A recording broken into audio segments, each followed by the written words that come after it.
com você nessa manhã. Seguimos com a nossa série de mensagens Sem Sombra de Vergonha, o extraordinário amor de Jesus por seu povo. Estamos na terceira mensagem, e para a terceira mensagem eu vou te convidar a abrir o texto bíblico, que também será projetado aqui, o texto de Atos, capítulo 9. Atos, capítulo 9, do verso 1 ao verso 19. Atos dos Apóstolos.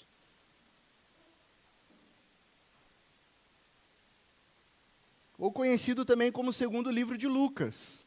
Lucas escreve 2 livros. O primeiro, que é o Evangelho, a biografia de Cristo Jesus, e o segundo, que é o Atos dos Apóstolos, que é a biografia da igreja primitiva. Os dois escritos por Lucas, Atos capítulo 9, do verso 1 ao verso 19. Diz assim a palavra de Deus.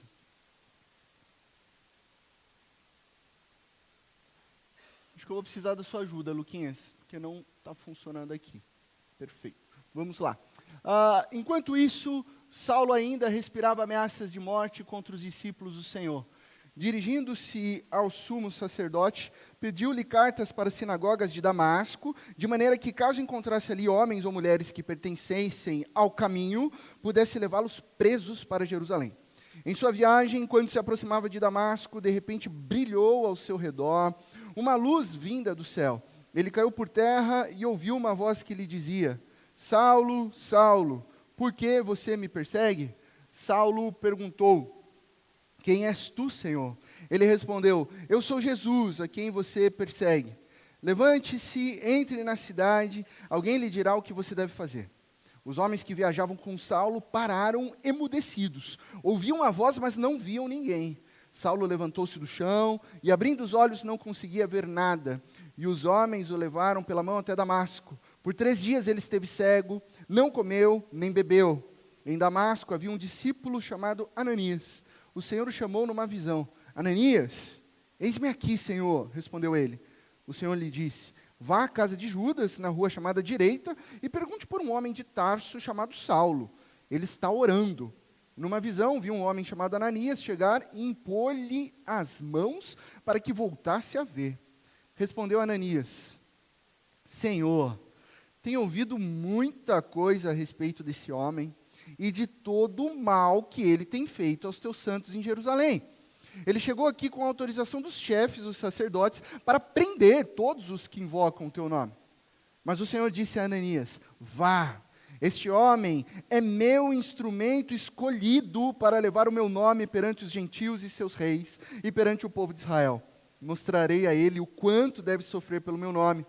Então Ananias foi, entrou na casa, pôs as mãos sobre Saulo e disse: Irmão Saulo, o Senhor Jesus, que lhe apareceu no caminho por onde você vinha, enviou-me para que você volte a ver e seja cheio do Espírito Santo.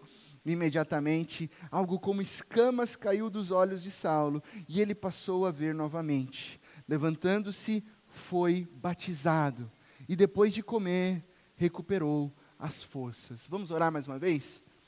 Ó Deus, Pai de amor, mais uma vez damos-te graça pela salvação em Cristo Jesus, pelo teu amor incalculável sobre nós, e pela oportunidade rica e abundante de estarmos aqui reunidos como corpo, como família, diante da tua palavra. Santo Espírito de Deus, sopra sobre nós agora, para que o Senhor traga sobre nós o entendimento que vem do Senhor. Abre, Senhor, os olhos dos nossos corações.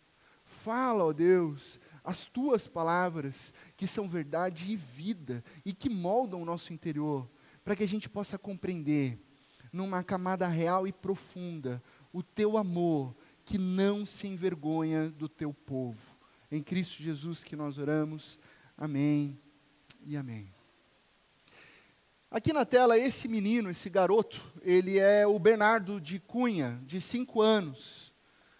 Bernardo de Cunha, no caminho para a creche, ele estava empolgadíssimo com os preparativos da Páscoa, era Quaresma. E ele combinou, inclusive, com o pai que quando ele chegasse ali na creche, ele iria entrar pulando como um coelhinho, porque a creche já estava ali preparada, com um monte de coisa. E ele falou: vou fazer isso com o meu amiguinho. E sorriu e se despediu do seu pai.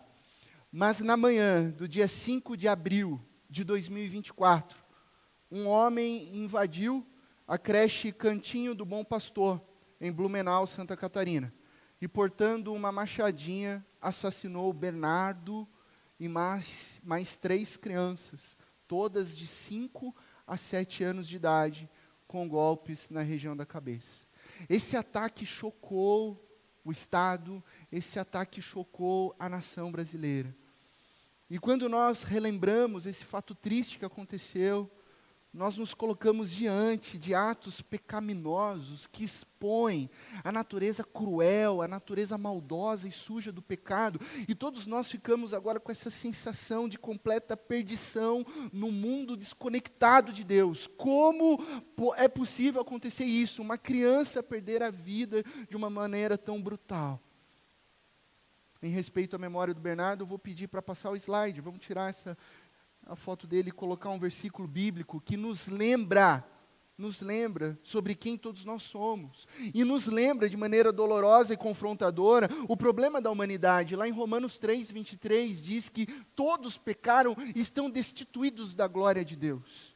Todos, a Bíblia diz todos, eu, você, nós, aqui, lá fora, todos nós, todas as pessoas que vivem e viveram no passado, exceto a pessoa de Cristo Jesus, todas elas violaram a palavra de Deus.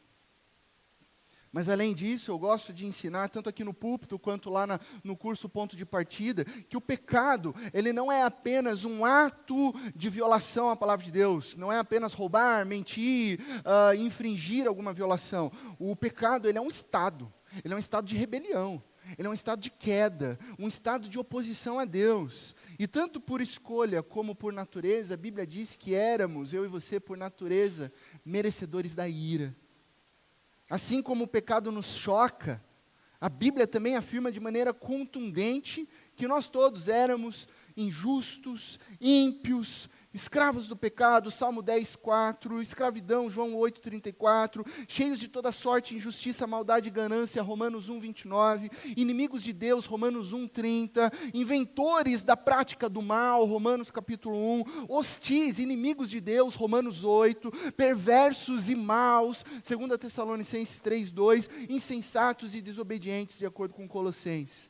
De maneira geral, o apóstolo Paulo escreve em suas cartas que nós estávamos separados de Deus, e em nossas mentes, nós éramos inimigos, por causa do nosso mau procedimento, por causa da nossa busca por autonomia, por causa da nossa insensatez de achar que a gente consegue viver sem toda a fonte de vida, sem toda a fonte de santidade.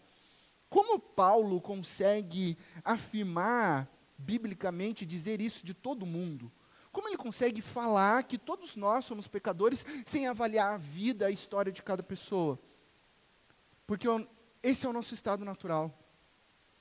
Porque esse é o nosso estado natural de depravação, irremediável e desesperada. É isso que significa estar perdido. É quando nós olhamos com sinceridade para os nossos corações e entendemos que nós não conseguimos viver um padrão de santidade. Nós não conseguimos alcançar um padrão de perfeição, de beleza, de bondade perfeita. Nós não conseguimos porque a nossa natureza é pecaminosa. Agora eu volto para o caso do Bernardo, mas para trazer para você um trecho do depoimento do pai do Bernardo, depois que essa tragédia aconteceu. Deus creio. Obrigado. Desculpa. O Braide é pai do Bernardo. Sim, marido da Neide, né? Exato. Conhece. O que dá pra falar? Gente, assim, ó, tem pessoas que estão inconformadas com a situação normal, alguns estão desejando muito mal para a pessoa que atacou nossos filhos, crianças. Não julgo elas, mas meu sentimento, como pessoa, eu não posso me permitir como cristão, porque os valores que Cristo me ensinou, então assim, ó, eu perdoo a vida dessa pessoa. Eu não conheço, nunca nem vi, não sei quem é, mas eu como cristão peço que Deus conforte meu coração para lidar com essa situação, e eu vou honrar a memória do meu filho todos os dias, e que Deus conforte o coração de todas as famílias. No meio da dor, no meio do luto, esse pai disse que perdoava o assassino do seu próprio filho. Essa palavra desafia os limites do perdão. É algo extraordinário, surpreendente. Esse pai, em sua dor, fez algo inimaginável. E a Bíblia mostra para mim e para você um perdão ainda mais radical do que essa atitude. Não apenas uma vítima perdoando o seu algoz, mas o próprio Deus, a quem temos ofendido infinitamente mais, vindo ao encontro dos seus inimigos. A história bíblica é sobre um Deus vindo ao encontro, ao resgate dos seus próprios inimigos. A nossa reconciliação com Deus, ela atinge níveis ainda mais altos, pois os nossos atos contra Ele são ainda mais hediondos. Nós temos a mania de julgar as pessoas como se elas fossem piores do que nós, quando na verdade a Bíblia disse que somente um é santo, santo, santo. É o nosso Deus. Nós somos falhos e pecadores. Embora demonstremos remorso pelas consequências dos nossos atos, raramente a gente reflete sobre a pecaminosidade do nosso próprio pecado. E quando eu falo pecaminosidade do próprio pecado, é essa reflexão sobre o estado que desonra a Deus. Nós detestamos o sentimento de dor, as consequências, mas não pensamos muitas vezes que o pecado desonra a santidade do eterno Deus que nos criou e nos ama. Só que quando nós prestamos atenção nisso, ainda que dolorosos sejam os efeitos do pecado, nós descobrimos um Deus que perdoa. Um Deus que abraça, um Deus que se aproxima, um Deus que salva pelo Evangelho da graça. Nos incomoda falar sobre o pecado, mas é necessário falar sobre o pecado, pois se nós diminuímos o pecado, nós diminuímos a graça. Agora, se nós somos sinceros com o fato de que nós somos miseráveis, então nós também nos apropriaremos da graça superabundante de Cristo Jesus, nosso Senhor. Então, quando olhamos com sinceridade para essa dimensão enorme do pecado, descobrimos essa dimensão maravilhosa da graça. Um Deus que não se envergonha de acolher, salvar e se identificar com aqueles que antes eram seus inimigos. Diante disso, eis o tema da nossa mensagem da manhã: de inimigo a irmão. Ele não se envergonha dos que se opuseram a ele. O exemplo bíblico de hoje, como nós fizemos a leitura, é o exemplo do apóstolo Paulo. Paulo, que para encorajar seus seguidores, afirmou para Timóteo: Cristo Jesus veio ao mundo para salvar os pecadores, dos quais eu sou o pior.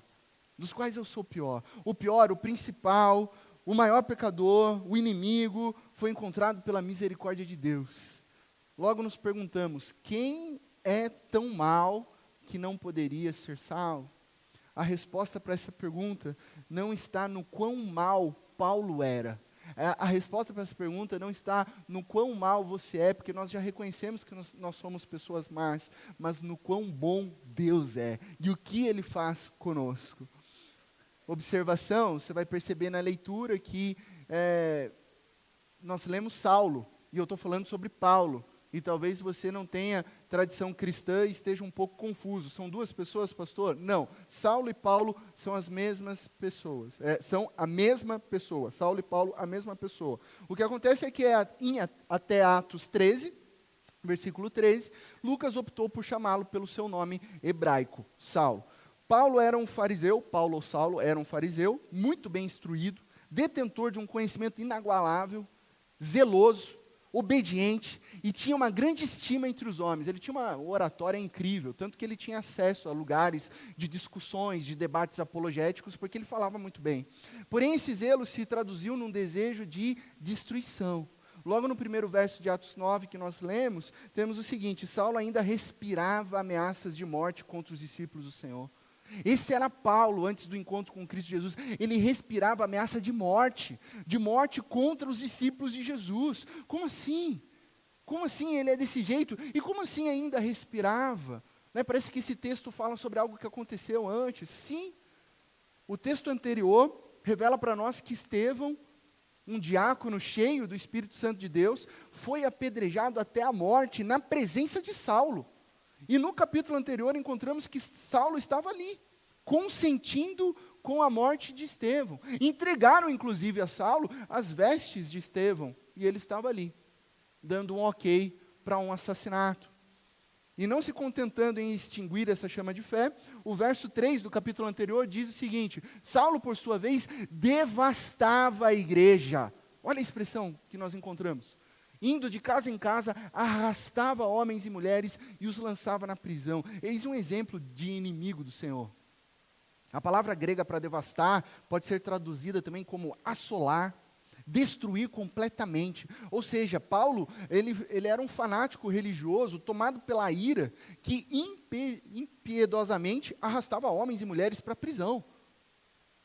E o projeto de Paulo era o quê? A expansão da perseguição. Ele não estava contente mais com a perseguição ali, ele queria ultrapassar os limites daquela região, ir até Damasco, estava determinado a extinguir qualquer chama do cristianismo onde quer que ele encontrasse.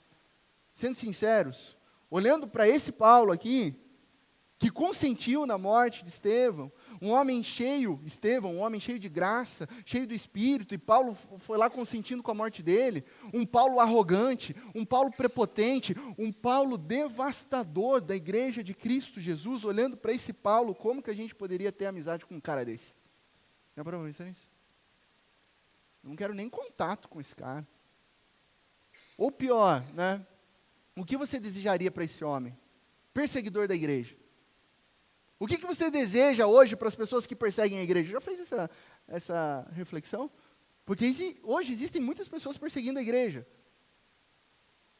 E, ironicamente, eu vejo também muitos cristãos desejando morte, desejando a justiça, queima, fuzila, mata, extingue, morra no inferno. E às vezes essa é a nossa natureza pecaminosa que está falando mais alto. Talvez a gente, nessa época, pudesse também desejar o mal de Paulo. Afinal, ele era um perseguidor da igreja. Eu não sei você. Eu posso falar por mim. Eu conheço o meu coração. Eu não desejaria misericórdia para esse Paulo. Eu acho que eu ia desejar justiça. Eu ia ficar indignado. Ele está devastando a igreja. Ele consentiu na morte de Estevão. Estevão, nosso amigo. Estevão cheio do Espírito, Estevão coração amoroso. O que Saulo merecia era justiça.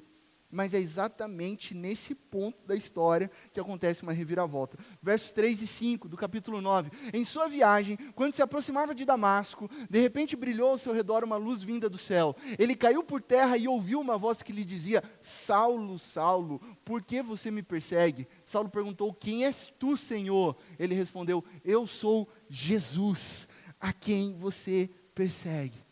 Cristo Jesus vai ao encontro do seu inimigo. Agora pare tudo e fique comigo nessa cena. Tenta imaginar essa cena. Jesus falando ali, uma luz vinda do céu, que inclusive tem uma consequência, ele fica cego ali, ele ouve uma voz, essa voz revela que é Cristo Jesus, e Jesus responde a pergunta dizendo: a quem você persegue? Eu sou Jesus a quem você persegue. Para e pensa. Se Jesus tinha vencido a cruz, se Jesus tinha ressuscitado no terceiro dia, se Jesus nesse momento já tinha ascendido aos céus, em corpo glorioso, como que Paulo poderia afetar Jesus? Já parou para pensar nisso? É uma ótima pergunta. Como que Paulo poderia afetar a Cristo Jesus? Como Paulo estaria perseguindo Jesus? Porque Jesus está falando: a quem você persegue? Resposta: Jesus é o cabeça da igreja. Logo, quando Paulo perseguia a igreja, ele perseguia o corpo, e o corpo está ligado a Cristo Jesus. Se ele perseguia o corpo, ele perseguia a família da fé. Se ele perseguia a família da fé, ele estava perseguindo a Jesus. Isso tem um peso enorme sobre as nossas vidas, a prática das nossas vidas. Porque às vezes a gente não tem tato com as pessoas da família da fé. Às vezes nós brigamos entre família da fé. Às vezes nós ofendemos a família da fé. E nós somos nós somos o corpo. E quando nós nos ofendemos, nós estamos ofendendo a Cristo Jesus. E aqui, a verdade bíblica revela que Paulo estava perseguindo o seu povo, e por perseguir o povo de Deus, ele estava perseguindo a Cristo Jesus. Eu gosto de como John Stott coloca essa questão no comentário dele. Na mesma hora, Paulo deve ter compreendido, pela maneira extraordinária, como Jesus se identificava com seus seguidores. De modo que persegui-los era persegui-lo. que Jesus estava vivo e que suas afirmações eram verdadeiras. Jesus é o Rei dos Reis, mas também é o nosso sumo sacerdote. Ele é o Rei dos Reis, mas ele se identifica com a sua igreja, com o seu corpo, com a sua família. E aqui Paulo, o perseguidor, foi encontrado por Cristo, o bom pastor. No caminho de Damasco, o homem que almejava prender cristãos foi prendido pela graça de Cristo Jesus. Ele foi preso pelo amor de Cristo Jesus. Ele foi domado pela misericórdia de Cristo Jesus. Enquanto a luz cegava os seus olhos, a graça iluminava o seu interior, iluminava o seu coração. A mudança foi radical. A mudança foi radical, de perseguidor, assassino, cruel, miserável pecador, para ser transformado, acolhido, encontrado e perdoado. Pronto para uma nova jornada, uma nova vida, cheia de grandes planos, propósitos e de esperança vindas da parte de Deus. O Evangelho é maravilhoso. O Evangelho nos confronta, não é verdade? O poder de Cristo Jesus transforma todo e qualquer coração. Inclusive dos corações mais, como a gente brinca, né, os corações mais peludos, né? O coração mais duro, ele é confrontado, quebrado e refeito pelo Cristo Jesus. Isso é extraordinário. Poderia parar por aqui a história, a narrativa, mas ainda tem mais. Paulo era conhecido pelas pessoas da sua época, óbvio. Ele tinha um lugar de destaque, principalmente entre os líderes da igreja. Já se sabia que ele era um furioso devastador de cristãos. Ele era um impiedoso destruidor de igrejas. Ele tinha fama, honra e prestígio em destruir os cristãos. Então você pode imaginar o que as pessoas do outro lado, os seguidores de Jesus, ou como diz a Bíblia, os seguidores do caminho, pensavam a respeito de Paulo. O que eles imaginavam, o medo que eles sentiam a respeito desse nome, Saulo. Saulo está chegando aí. Saulo está vindo nos atacar, devastar. Só que Jesus agora o encontrou, o salvou e o inseriu na família da fé. Só que ninguém sabe ainda. Então, a gente entende um pouco a reação de Ananias, que é um discípulo piedoso de Jesus, lá em Damasco, quando Deus lhe manda receber Saulo. Olha só o que tem no versículo 13 e 14. Através de uma visão, respondeu Ananias: Senhor, tenho ouvido muita coisa a respeito desse homem e de todo o mal que ele tem feito aos teus santos em Jerusalém. Ele chegou aqui com a autorização dos chefes dos sacerdotes para prender todos os que invocam o teu nome. Essa é a resposta de Ananias quando o próprio Deus falou: receba esse homem de Tarso. O que Ananias respondeu? Senhor, o que está aqui implícito? Senhor, me desculpa, sou piedoso, o Senhor conhece meu coração, mas esse homem não dá. Eu não sei se o senhor está sabendo, mas esse homem é conhecido pela maldade. Ele vem para prender os que invocam o teu nome. Senhor, olha todo o mal que esse homem tem feito à igreja. Senhor, eu já fiquei sabendo que ele está vindo aqui para devastar o caminho, para devastar o teu nome, para devastar a tua igreja. Aí Deus precisa deixar bem claro para Ananias o que Deus está fazendo. Versículo 15, mas o Senhor disse a Ananias: vá. Primeiro que a gente não discute aqui, eu estou te ordenando, vá, porque este homem é meu instrumento escolhido para levar o meu nome perante os gentios e seus reis e perante o povo de Israel. Para tudo. O cara que consentiu na morte de Estevão, o cara furioso, impiedoso que devastava a igreja, é instrumento escolhido de Deus. Olha o impacto disso. Paulo foi encontrado por Cristo Jesus para ser instrumento escolhido. Quando ele queria expandir a perseguição, ele agora é escolhido como instrumento escolhido. Ele é escolhido como instrumento para expandir plantação de igrejas. Dá para pensar? Paulo sempre foi um expansor. Só que antes era um expansor da morte e da destruição. Agora ele é um expansor do evangelho e plantador de igrejas. O cara que matava, o cara que devastava, o cara que acordava todo dia elaborando um plano para acabar com o cristianismo, foi escolhido para anunciar o nome de Jesus. Jesus poderia ter salvo Saulo e deixado ele lá num canto, não é verdade? Vamos deixar ele desconhecido em Jerusalém, mandado ele para o deserto. Mas o que Jesus fez aqui foi intencionalmente acolher uma pessoa que antes era inimiga, para inseri-la na família da fé. A mesma família que chorava pelo luto de Estevão. Já parou para pensar? Paulo agora é inserido nessa mesma família.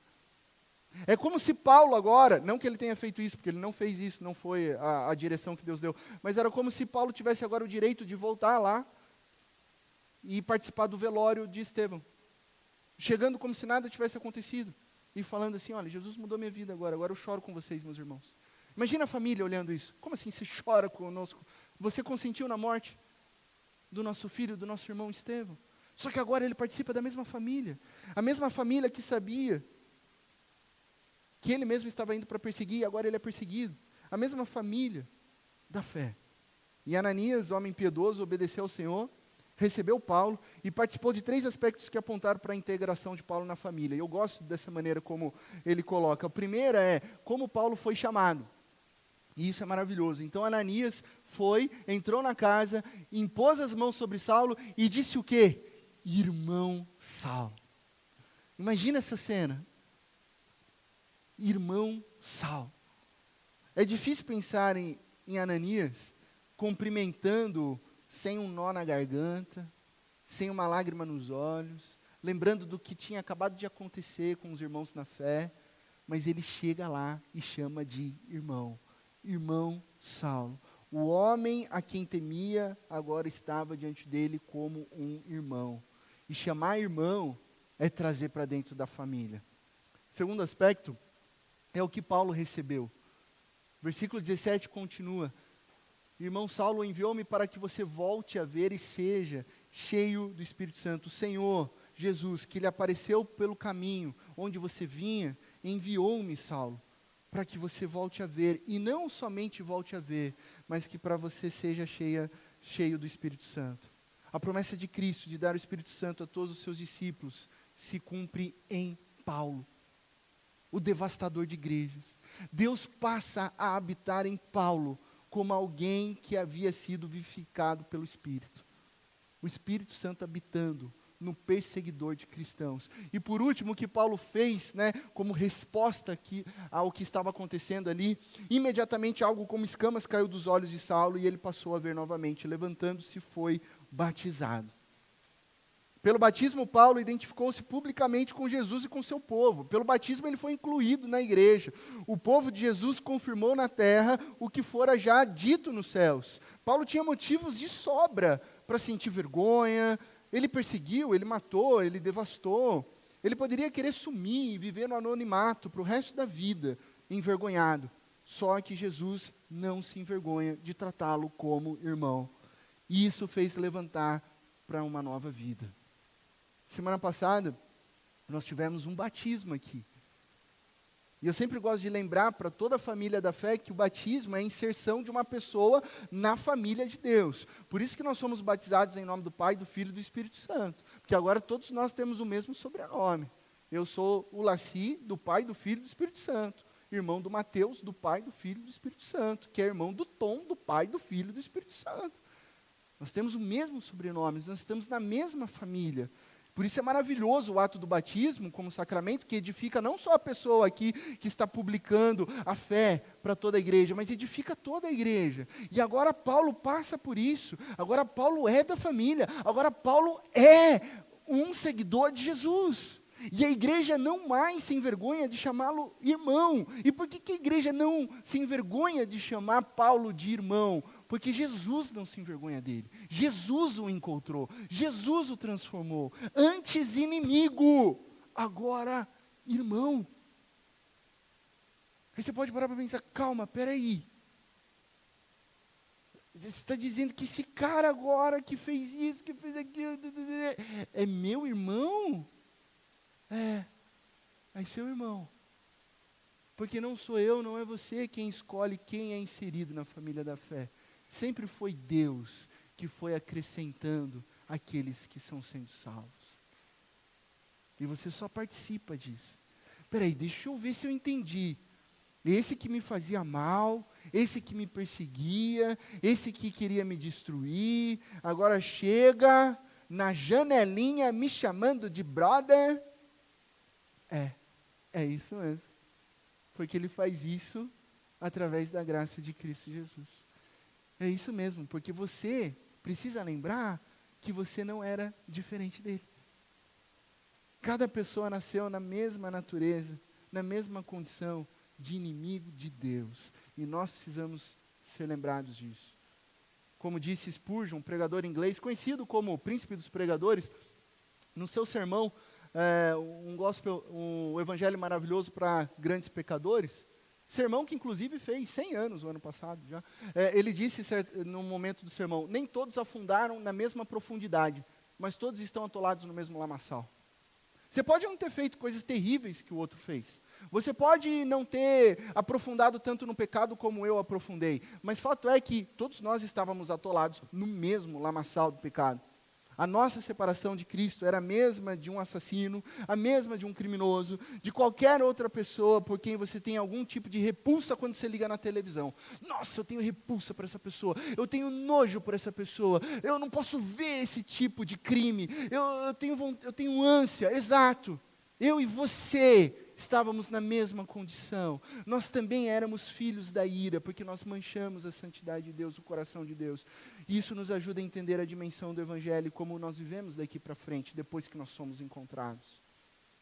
E assim eu encerro com 3 breves aplicações. O que a gente faz com tudo isso? A primeira, a gente precisa se lembrar todo dia que Jesus se alegra em salvar seus inimigos. Se tudo que Jesus faz é para a glória de Deus, em cada vida salva, em cada ovelha perdida encontrada, inclusive a Bíblia diz para mim e para você, que o que acontece no céu? Tem festa, tem alegria, tem celebração. Jesus se alegra em salvar os seus inimigos, porque ele não tem como salvar os amigos, uma vez que todos nós éramos inimigos dele, ele só pode salvar inimigo, e um inimigo que ele salva é festa no céu. Segunda aplicação é que os inimigos, eles são potenciais candidatos à graça de Deus, à graça de Jesus. Eu tomei o cuidado de colocar essa frase dessa maneira aqui, embora eu possa compartilhar pessoalmente com você, que a minha experiência pastoral afirma dizer que eu acho que Deus ama salvar os piores, sabe? Pela minha experiência. Deus gosta de radicalizar, de salvar aqueles que você fala, nossa, esse não tem solução, né? Nem Jesus na causa, sem chance, esse aqui não tem jeito, né? Mas Deus ama salvar os piores pecadores, e eu não estou fazendo uma referência às outras pessoas, não, tá? Eu estou fazendo uma referência à minha própria história. Eu dei trabalho para os meus pais, eu dei trabalho para os meus professores, eu dei trabalho para todo mundo que passou com uma responsabilidade de guiar meu caminho na infância e na adolescência. Era o pior. Esse laci, não tem jeito não. Mas Deus ama salvar os mais difíceis, né? Então quem é você para falar que tal pessoa não tem chance? Que essa nem Jesus na causa? É porque não tem jeito mesmo? Ou é porque você não quer que tenha jeito? Porque se é você que não quer que tenha jeito, na verdade, é você que precisa de salvação. Eu te lembrei que quando Estevão foi apedrejado e morto, Paulo consentia na sua morte. E agora eu quero te lembrar das últimas palavras de Estevão naquele momento. Enquanto apedrejavam Estevão, capítulo 7 de Atos, este orava. Enquanto ele estava morrendo, ele orava, Senhor Jesus, recebe o meu espírito. Então caiu de joelhos e bradou, Senhor, não os consideres culpados deste pecado. As últimas palavras de Estevão foi em favor das pessoas que estavam o matando. E dizendo isso, ele adormeceu. E Paulo estava ali, o texto bíblico diz que Paulo estava ali. Agora, de novo, vamos imergir nessa cena. Se Paulo estava ali, se Paulo ouviu isso, naquele momento ele nem imaginava que Deus estava ouvindo o clamor de Estevão em seu leito de morte, que Deus atendeu a oração de Estevão na própria vida de Paulo, que Deus salvou a vida de Paulo ali, ouvindo a oração de Estevão. Isso é extraordinário, porque a aplicação disso para as nossas vidas hoje é: O que nós temos feito em relação aos nossos inimigos? Qual é a nossa postura em relação aos nossos inimigos? Se tem uma coisa assim terrível, muito feia, né, que ofendeu e manchou a honra de Cristo Jesus nos últimos tempos na igreja evangélica brasileira, foi a briga entre famílias, entre cristãos, por conta de política. E estamos agora na iminência de uma eleição, estamos no ano eleitoral. E muita gente nomeou pessoas da própria família como inimigos. Inimigos. Inimigo do pai, inimigo do filho, inimigo de irmão. A gente não senta mais na mesa juntos. Ah, por quê? Porque você é do partido X, eu sou do partido Y. Ah, porque você defende isso, eu só defendo aquilo. E foi se quebrando o corpo, a família de Jesus, por conta de visões e ilusões políticas, das quais, e aqui eu não estou discutindo A, B, verde, amarelo, X, Y, cima e baixo. O que eu estou falando é que o nosso compromisso não é com nenhuma ideologia, o nosso compromisso é com o Evangelho de Deus. Esse é o nosso compromisso. É a partir do Evangelho que a gente vive a vida. Então, se você em algum momento chamou alguém de inimigo, olha para Estevão. Olha para o Estevão e ore pelos seus, abre aspas, inimigos. Essa é a atitude bíblica. Até porque, de novo, eu preciso te lembrar que se faz parte do corpo de Cristo Jesus e você está ofendendo alguém que é do corpo de Cristo Jesus, você está perseguindo a Jesus. Então, qual que é a nossa postura em relação ao, abre aspas, inimigos? Vamos orar por eles. A gente vai tratar eles com ira, com distanciamento, ou vamos orar por eles para cura, para salvação, para unidade, para transformação da graça de Cristo Jesus? Porque pode ser que Paulo era de vamos aplicar isso, né? Paulo era do partido farisaico. Então muita gente condenava ele era do partido dos fariseus. Eu não quero sentar na mesa com um fariseu, eu não quero conversar com um fariseu, eu não quero sentar com um religioso, tá fora, vou me distanciar dele. Mas Jesus foi lá e transformou. E Jesus inclui Paulo para a mesa. Qual que é a nossa postura? De distanciamento ou de incluir para a mesa? Para conversar sobre o Evangelho e viver a vida do Evangelho de Cristo Jesus. E terceira aplicação, nosso passado não ofusca o nosso presente. Nosso passado não ofusca o nosso presente. Nas últimas mensagens, eu até citei textos aqui da Bíblia que o próprio Paulo nos chama a atenção para a gente lembrar do nosso passado. E agora eu estou falando que o passado não ofusca o nosso presente. Eu estou sendo contraditório? Não. Nós devemos lembrar do nosso passado. Obviamente, Paulo tinha sido um homem terrível. Porém, o seu passado não mais o oprimia. Jesus transformou o seu coração. Ele não era mais aquele homem, aquele perseguidor. Ele foi transformado. Ele já não era mais um inimigo, agora ele é irmão. E toda a história, todo o passado de Paulo foi ali usado dali para frente como exemplo encorajador do tipo de misericórdia que as pessoas que vêm a Jesus devem receber.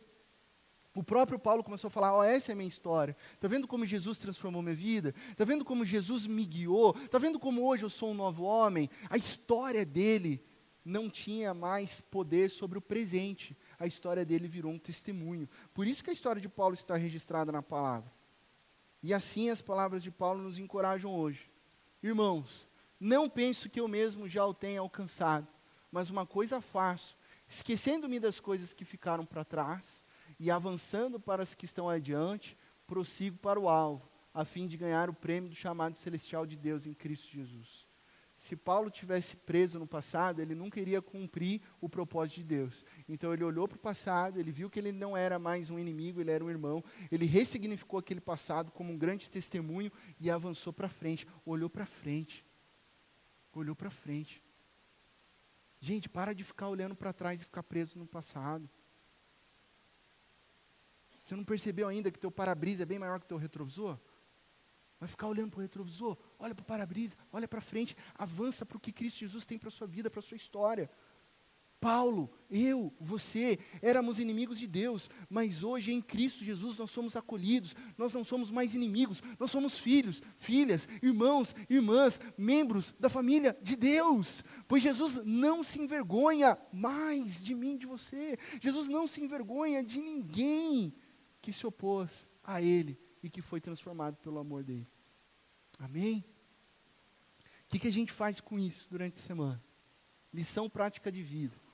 Primeiro passo é olhar para o seu interior, reconhecendo o Paulo em minha jornada. Você vai fazer uma pergunta essa semana. Antes de conhecer a graça de Cristo, como você vivia em oposição a Deus?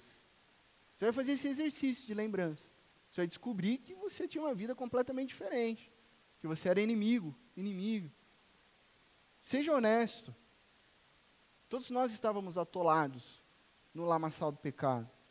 Em seguida você vai orar essa semana: Deus, eu reconheço que era inimigo, não sou mais, mas tu me chamaste de filho, de filha, em Cristo Jesus, obrigado, amém. Quando a gente olha para a nossa história, quando a gente olha para o que Cristo Jesus fez nas nossas vidas, a gente segue em gratidão pela graça de Jesus. E a segunda lição, de inimigos a irmãos. Você vai pensar em alguém que lhe causou dor, que você considera inimigo, ou com quem tem uma relação difícil. Vou ser bem sincero com você aqui. Durante a mensagem, você já lembrou dessa pessoa. Porque o Espírito Santo já falou para você. Você já sabe quem é.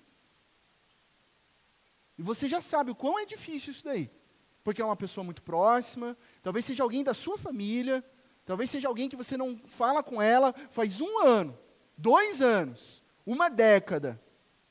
E você sabe o quão é difícil isso. Porque ela talvez tenha lhe causado dor, ou porque você causou dor a ela, e a partir de algum momento da história, vocês começaram a se considerar inimigos e inimigas um do outro. Pensa nessa pessoa. E o que você vai fazer? Você vai orar por ela todos os dias dessa semana. Todos os dias. Só que presta atenção no que eu vou falar para você. Você não vai orar, Deus, manda um raio na cabeça dela, tá?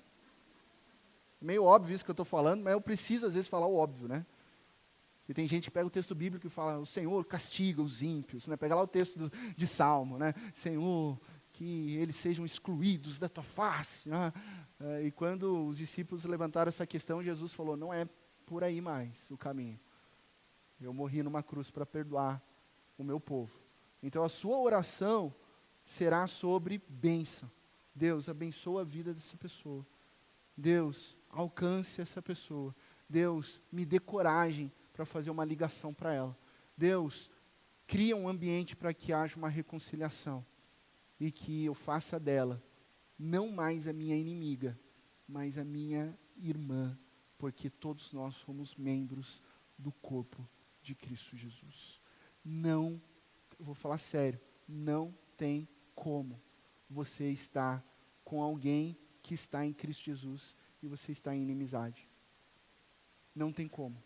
Se você está inimigo de alguém que pertence a Cristo Jesus, você está perseguindo a Cristo Jesus. Então, vá, reconcilie-se, ame, perdoe, deixe o passado para o passado, reconstrói o novo, porque antes eu e você éramos inimigos e agora nós somos filhos. Vou chamar um grupo de louvor aqui, nós vamos nesse momento cantar e louvar a Deus com uma canção que fala exatamente sobre esse amor que transforma inimigos em irmãos, esse amor extraordinário, que é possível mediante a cruz de Cristo Jesus. Eu quero te convidar a se colocar em pé e nós vamos juntos louvar e adorar a Deus com a canção Diante da Cruz.